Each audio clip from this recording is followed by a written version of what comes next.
I have the Sound Lord. He's also more popularly known as DSL, and he's sitting right in front of me. The song or the video that you just watched, if you are watching us on Free Music TV, if you are listening to us, the song that you just heard on Plus 89.9 FM is Happy. This is coming from DSL, and it features LaRusso. Hello, DSL. Hello. How are you? I'm good. You? Good. I'm fine. I'm very well, thank you. Let's just touch lightly on the song Happy, because it is a tune, if I can say that, right? Why the choice of LaRusso? Because he's also, a very talented human, right? If I can say that. Is it because you wanted a very dancehall reggae feel to it? That's why you chose him? No, that's not it. Because if I wanted a dancehall reggae thing, there are many people, He has a particular style that I wanted on the song. Okay. That's why I went in for. What style would you say that is? I can't really pinpoint what it is. but he has a certain feel that I wanted on that song. That's what we refer to as he has some je ne sais quoi, Je ne sais quoi. That's, I don't know, in French, I think. Okay. That's why I don't get je ne sais quoi. Je ne sais quoi. So yeah, I get it. I totally understand what you mean. Now, you were signed on to Lynx a couple of months ago. I mean, your introduction onto the scenes we heard was BDSM, right? Yeah. So let's talk about that as well. How has that been since your introduction onto the scenes? How would you say these past couple of months have been for you and your career? It's been nice, It's been nice. When we were being introduced as BDSM, people first thought it was a group. Yeah. Which is not. Yeah, it's not a group, and we were just doing a joint EP to introduce the new artists on Lynx Entertainment. And after that, it's been amazing, People really call, people test, and people give good comments about our works, our craft. So it drives me to do more and even better every day. So it's been amazing. Since that time till now, work has been going on, I remember back when I was in the house, it was a bit difficult, but, having Lynx at your back and a whole team working and putting things in place, I feel like things are working smoothly. Okay. Yeah. For those who don't know what BDSM stood for, so the B was for Boy Jake, D, DSL, S, Say Lennon, and M for Maya. And the EP that you refer to was titled Coming Soon, right? Would you say that EP sort of properly announced you as it should have, and then also cemented your place in Ghana's music industry? Yeah. It did all this. It announced us all, and I know people didn't really know us. That is the first time people were seeing some of us, and it did very well. It did very well. Okay. So it helps us. Okay. It helped us. Now, I can agree to your saying that it did very well, because you've moved on from that Coming Soon EP, and then now you have your own EP, Back to the Roots, right? The smile, yes. We have to say like that. Back to the roots. Yes, okay. Now your smile just makes me know that you're happy about this body of work. So let's first talk about what the inspiration for Back to the Roots is. Okay, so growing up, I listened a lot to. I grew up on reggae music, listening to reggae music. My dad has been that drive that introduced me to reggae music, to music itself. So I've always wanted to do songs like this and talk to the people, because I've been saying all the time that music is a bigger mouthpiece to spread the word, Yeah, and it's a bigger mouthpiece for me to express my feeling and talk to people. So I've been doing music for some time now, and I've had all these things I need to touch. I wanted to talk about in, should I say, a note? Whenever I see something that's going on that's not good, or something we need to talk about, I put it in a note. So I've always wanted to talk to the people through this kind of music, and it always deals with reggae. Reggae always comes with message. So I decided to go and work on these things and bring the people back to the roots. Yeah. Okay, back to the roots. I like how you say it, because you're consistent with that. Yes, back to the roots. But also, what I want to touch on, what interests me is how you speak, right? Is it because of the genre of music you've chosen to do?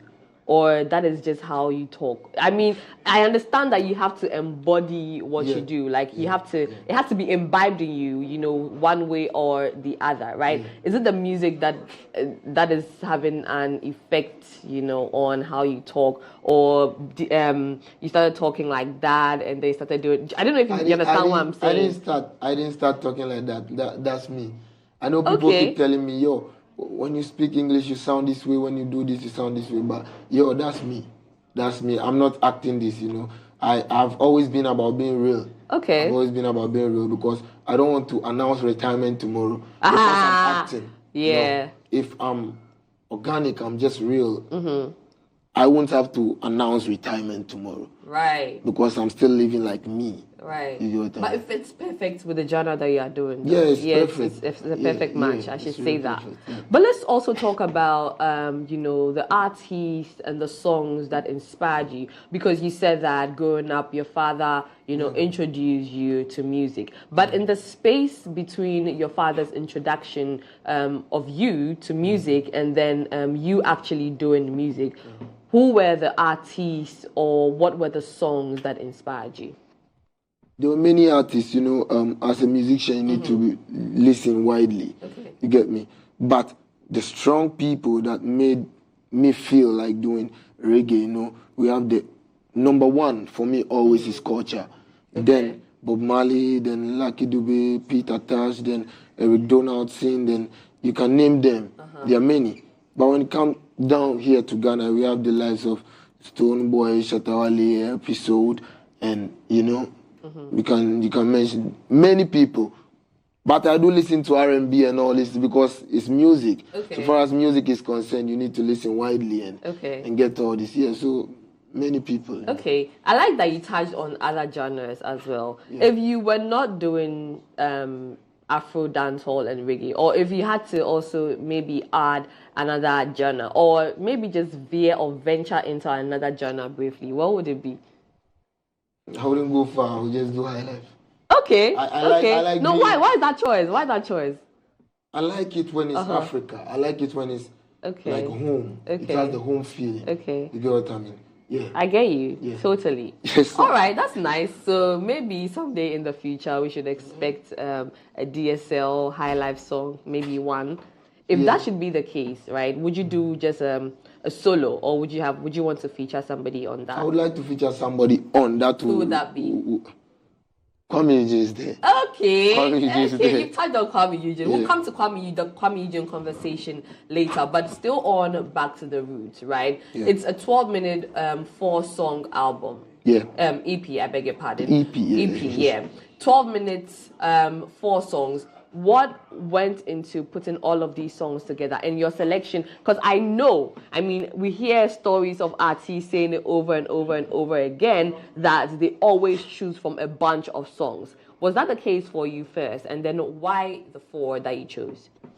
I wanted it to be roots reggae, something conscious music. Okay. So I had lots of reggae songs. I had the Love Rocks, you know, but looking at the messages in there, I really wanted to give them this, and I didn't want to switch a little bit. So I believe strongly that these 4 songs are okay. Although I still have more conscious music, but I felt like these 4 songs were okay because as young artists coming up, I need not to bring too many. Because I remember very well when I'm in class and my teacher is teaching me, and it gets lengthy. Okay. I don't get. You don't get it. Yeah, but when it's just some few minutes, you get it, you keep it, then you stick to it. That's why I didn't bring too many songs, because I just want them to get. These are messages. These are not fun songs. These are songs that you need to sit in and listen to. But with this mindset, is that to say that we are going to be getting so many EPs from DSL? Because with the mindset of when a teacher teaches you and it's lengthy, you don't get it, so you like to keep it short, like to just nip it in bits. Yeah. Is that what's going to happen? Yeah. We'll be getting more EPs because I remember very well I told myself that no, I'm not gonna do EP album. I'm an album guy. But when I sat down, I realized that you need to take things easy, Yeah. Small, bit by bit. Okay. Now the 4 songs on the EP are Truth, Tell I How, Going Down, and I'm High. Yeah. Right? Do you have favorites? Among the four, do you have a favorite? No, I've never had a favorite because all these songs took time and all these songs have strong messages. Okay. Yeah, so I've never had favorites. If they would say melody-wise, yeah, I would say... Which one would you choose? It's still not one. Okay. It's still not one. It's like two in there. Okay. Tell I How and Truth. And Truth. Why? Yeah. Why is that? What would that be?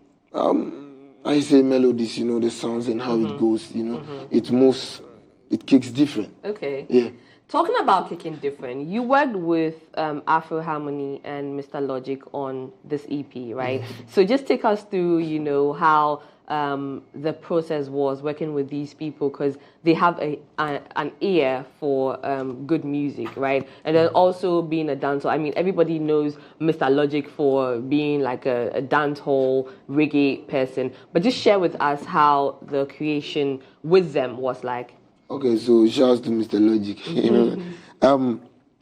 I've had contacts with Mr. Logic, so one time I heard this rhythm, and I felt like, yo, I really want to be on this because this is reggae. I've always wanted to do this, so I contacted him. And we were like, he sent me the rhythm, and I told him, yeah, I'll get back to him. So I worked on it, and I waited, showed it to my boss, and was like, yo, this is cool before I got back to Mr. Logic, so I sent it to him. So that was Tell I How. Okay. Tell I How, the track 2 on the EP. Yeah. But for track 1, 3, and 4, is Richie Mensa and Afro Harmony. Okay, it's so been live band. Truth, Going Down, and I'm High. Yeah. Okay. These were recorded live band. Okay. Yeah. Oh. It's reggae, no? Nice. That really interests me. The fact that it was like a live recording. That's really nice. How was that experience like though? It's been amazing because I've always wanted to have things like that. I don't want it to feel robotic. I want it to be like, you play this live. I want it to be like, yeah, this is reggae. I want to have that live band feel in the song because it's reggae. Okay. You get it? So yeah, it was amazing working with them. Then Richie will bring this idea, then play this or do this, then do that. Then it was like it had that thing like. It's been my first experience doing that, but it was so yeah. I get what you mean. Solid, and I really loved it. Nice. Yeah. How is December looking like for DSL? What are you doing for your Kaswa people them? That's what I'm still planning on touching on, but because I work with the team, then things go through process and with approval and stuff, so I can't really say what's in my mind right now. Okay. Yeah, because I could say something and maybe because of one or two things. Yeah. So I'm just hoping and praying I do something for them. Okay. Yeah. Now the fact that you've mentioned team, right? Let me just ask this question: how is the relationship like with you and the other new Lynx signees? We are like something that we wouldn't like to display on TV. Like we are like what no. What does that mean? Like me in particular, I like fooling and joking all around. Okay. If you check me out on TikTok, you know what I'm talking about. I like, although I do conscious music and all this stuff, I'm about entertaining the people. I mean, there's a lighter side, which is okay. Everybody has, the lighter and the serious side. So when we are home, that's us. We laugh at each other and do stuff that we wouldn't do on TV. Okay. Like, we laugh at each other. You mess up, you be like this and that. So that's how. It's a very, very good relationship, trust me. Okay. Yeah. So that's what I meant by things we wouldn't like. Okay, I get that now. I get that now. Now, I mean, now that we've spoken about your relationship with the new signees, let's also talk about your relationship with Kiddy and Kwame Eugene, because, if we are going to look at it like a school system, these are your seniors in the game, right? Yeah. And then also now you're all signed to Lynx Entertainment. Yeah. So what's the relationship with them as well? We have good relationship, like, honestly speaking. They don't normally come around, but anytime they come around, they be like our seniors and we be like they are juniors learning from them. Okay. I remember very well when we were creating some of the songs on the EP, coming soon. Richie, Kiddy was there. Kiddy started playing some of the beats for us, you know. Barowski was there, and Eugene, we are cool all the time. Most of the times we meet and play football, Okay. We are cool. We are very cool. So which of the two would you say you're closer to, Kiddy or Kwame Eugene? Okay, so because I don't normally see Kiddy around, like it's like I'm closer to Eugene. Okay. Yeah, because I more times meet Eugene, we play football. So Okay. even if I don't see Eugene, I see him like once every week. Is it physical football or is esports? Not like physical football. Okay, okay. We keep fit, you know. You keep fit? Yeah. Okay. But do you play esports? Yeah, I play. Okay. But I'm not that good. Don't worry. We will know whether you are good or not because we have our esports tournament coming up. Like it's a Theme Music esports tournament. So whether you are good is that day that we will know how good you are or not. Are you interested? I'm very, very interested. Yay! Okay, so I'm onboarding DSL for Theme Music's esports tournament, guys. You all had it. Hopefully he'll be able to. You know there are levels to it, right? Yeah, no matter who you are, someone is better. Someone will hoop you at it. You hoop someone at it. It's okay. It's normal. Yeah, it's normal. Yeah, it's game. That's why it's game. You know? Yeah. Someone will win and someone will lose. Well, talking about games, this game of music is also a game, and I hope that you are able to play it right. You're a good player, and you find your way right on this pitch called entertainment. So best of luck with it. And then also, before I let you slide, let's just run through your socials. Okay, so it's DSL Music GH on Facebook, Twitter, Instagram, everywhere. It's DSL Music GH. Okay. No space, no underscore. DSL Music GH. Guys, you heard it from the man himself, the Sound Lord, shortened to DSL. New Lynx signee, making waves. He has an album that he just released, an EP that he just released. It's just 4 tracks. So why not just jump onto all of the DSPs and then just listen to it. Let's run the numbers up. I say this all the time because this is how we can also support our Ghanaian musicians one way or the other, and then by extension see them on the pedestal that we want to see them on.